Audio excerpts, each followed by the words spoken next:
Yo guys, before we start today's video, I just want to give a quick shout out to our sponsor, 401 Games. If you guys are in the market for anything Yu-Gi-Oh related, whether it's singles or sealed product, be sure to check out their website, 401games.ca. And if you are looking for singles, use code TEAMVLR for 10% off your purchase. It supports the channel and we really appreciate it. Now anyways, on to today's video. I got a deck profile, a really cool one. It's a Ghoti deck profile with my boy, Andrew, who went first place at locals the other day. Really unexpected. You clapped my cheeks in the finals. Well, who knew that banish removal against tier is good? Yeah. Can't proc anything, you know? Yeah, I'm actually like super excited for this because I actually do want to play this deck. So I took more of a mid-range approach with the deck. A lot of people are playing like the Coelacanth variant that loses to one interruption. So that's me. That's a variant you can play, but I feel like if you're just gonna go first and go off, there's better decks to do that. But the version I play is more mid-range. It's more about abusing the new the level 6 synchro. That's like really strong. Crazy. So for the ratios for main deck stuff, I'm on triple Paces, triple Shift, and I guess you could say 2 Zep as well. So these two are like the heart and soul of the deck. These come back every standby phase when they're banished. So they're your main synchro material. You always want them coming back every single turn. This is your grind game, and this is your interaction because they both can synchro summon during your opponent's turn. So they're extremely strong. This is the new tuner. This card gives you an extra layer of interaction. Like before this set, the deck was super weak to cards like Dark Ruler because you had to summon these in standby, so they could just ruler you or just clear your board, and you couldn't do anything about it. But now, if you can find a way to have like a 2 layered interactions, right? You can have your initial interactions with Shift and Paces, but then if you can find a way to also banish Zep from grave or hand, you have another layer because this allows you to synchro something. Yeah. So these are super strong. These are your tuners. If you want to see these, you can search these super easily. So they're really good. Some of the other Ghoti stuff. This is the new level 4. He's just an extender. It's good to have 4s in this deck because you're going to have your tuners are level 2, and you're all about spamming out the level 6. Get it out as early as possible. So this allows, if anything is banished, any fish is banished, you can special it.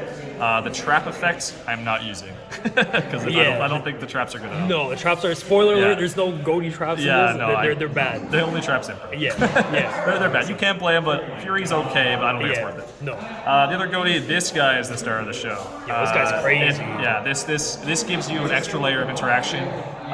It allows you to target your opponent's cards, and when they leave the field, banish it, which is good against decks that need their monsters in grave. Kick Kalos. Did it to me, and it's so strong because they don't expect it, and it's main phase only. But this allows you to proc Zep. This Ghoti here. So if you end up with, you always want to end on Ariampos, which is the 6 with tuners on field to synchro, and you want to have access to Snope and Zep as well. Because you have your first interaction to make the field wipe, but you also have this interaction here to make another 8 during that turn. So you have like two sources of interaction.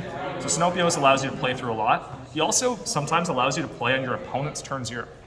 Because if you open Snope Zep, you just make an 8. So during their turn. But it also allows you to proc, if you open Snope with Shift and Paces, during your first standby, they'll come back. Yeah. So it's really crazy.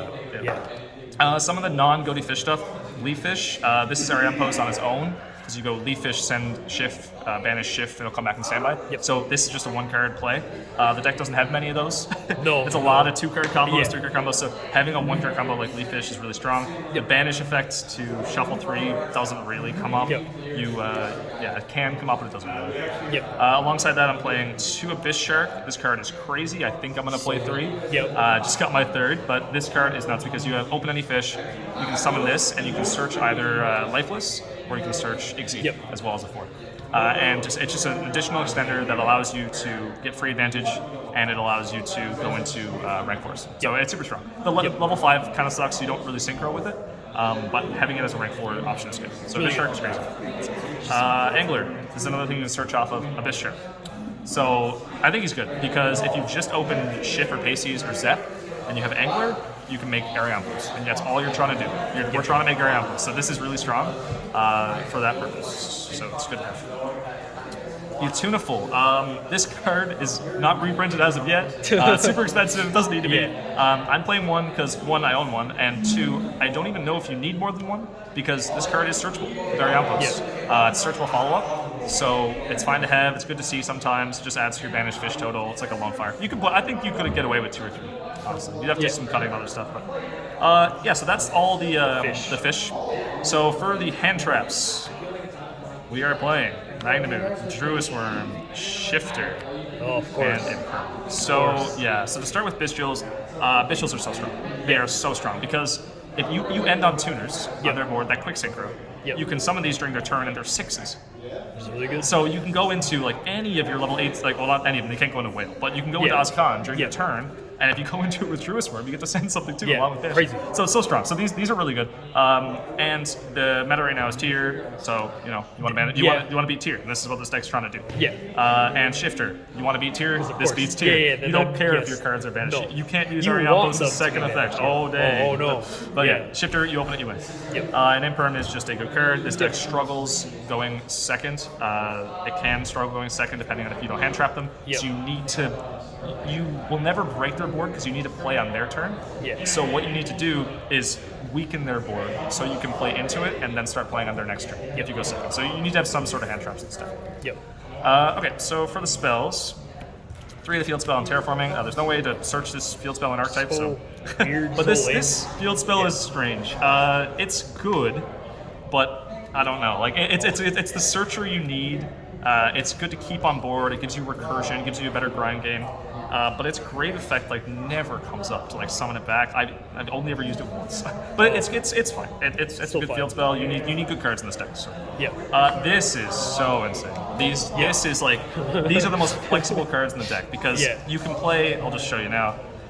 You're playing these 2 targets, right? So if you open just a tuner, you summon Rare Fish, and you make the 6.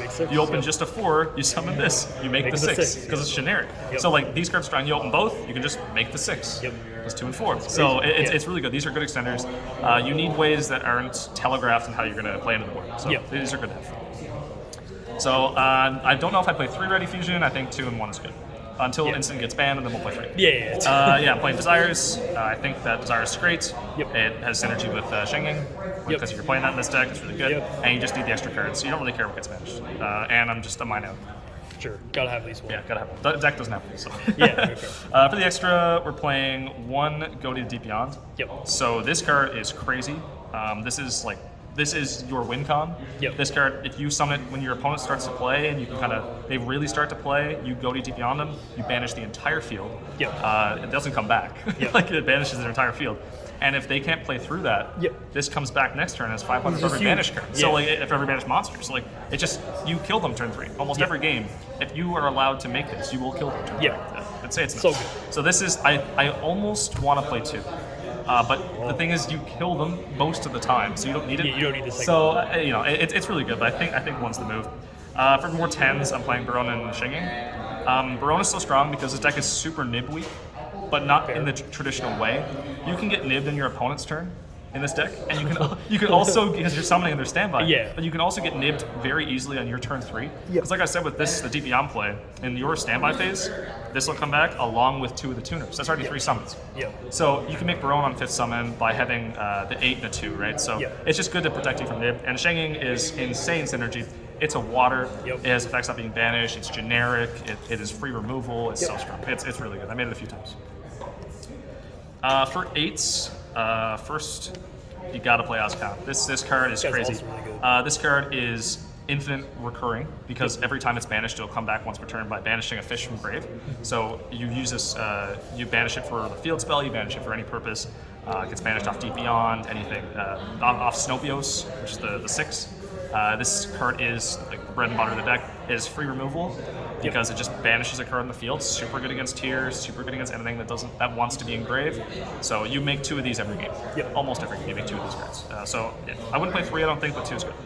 The other 8s, I'm playing Crystal Wing because Ariampos, I mean you can't make on your opponent's turn, but if you have Ariampos and a 2, you can just make Crystal. Why not? I mean, it's good. Great card. Dragite, I don't know if I keep this in. I don't know how good it is. It'd be very good into trap decks, but I don't know if it's worth it. It's a water, but it's not a fish, so you can't make on your opponent's turn. No, true. So I might cut it. Whale is great. I almost played 2 Whale. This card is crazy. It's a fish, it's a Regeki, it's OTK on the next turn, attack and twice, piercing, it's everything. Comes back if it's destroyed, and it becomes a tuner. Like, I don't know. It's so strong. I think I might even play 2 Whale. Maybe take the Dragite out. True.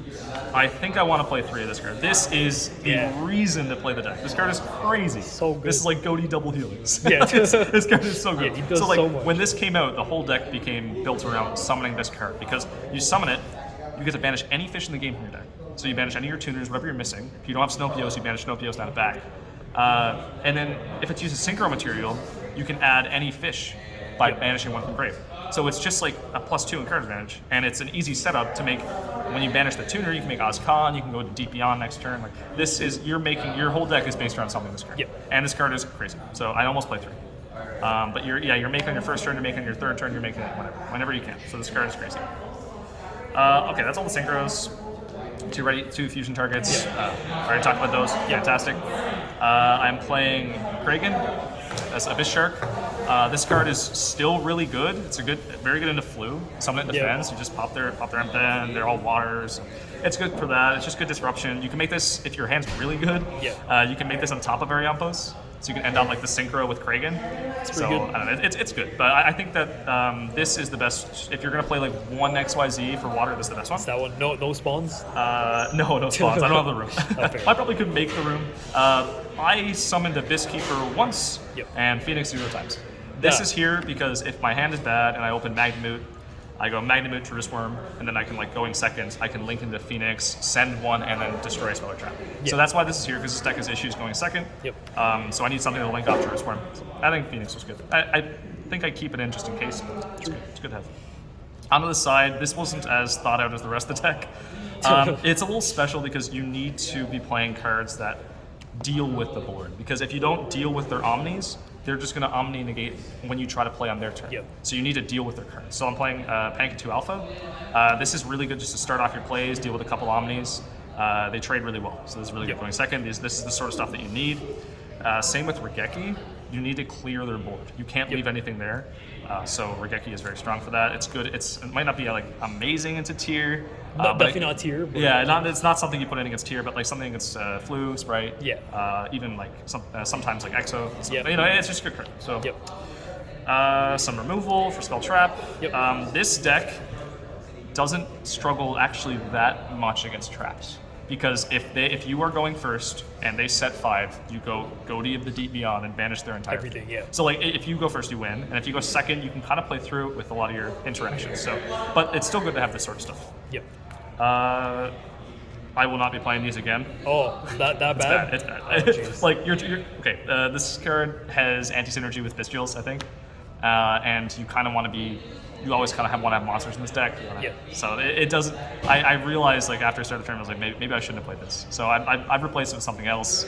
Maybe another going first card. So I was playing Judgment because I only had room for 3. So I wanted to play something that was good in every matchup going first. So Judgment was the move. Maybe I would replace the Evenleys for Goza match. I was going to say. But it's not good in every matchup. No. Solemn Judgment is very good in pretty much in all matchups. Yeah, it's a deck. I won locals this is pretty unexpected. My matchups were I had some tier, I had some Sprite, so it was definitely meta matchups. But it was a really fun deck. I think it's a little underrepresented right now because nobody can look to the OCG to see what the deck lists are. So it's kind of just exploratory for us. But I think with a bit of testing, this deck could definitely do well. Sweet. All right, guys. Let us know what you thought, and Team Villar is out. Peace.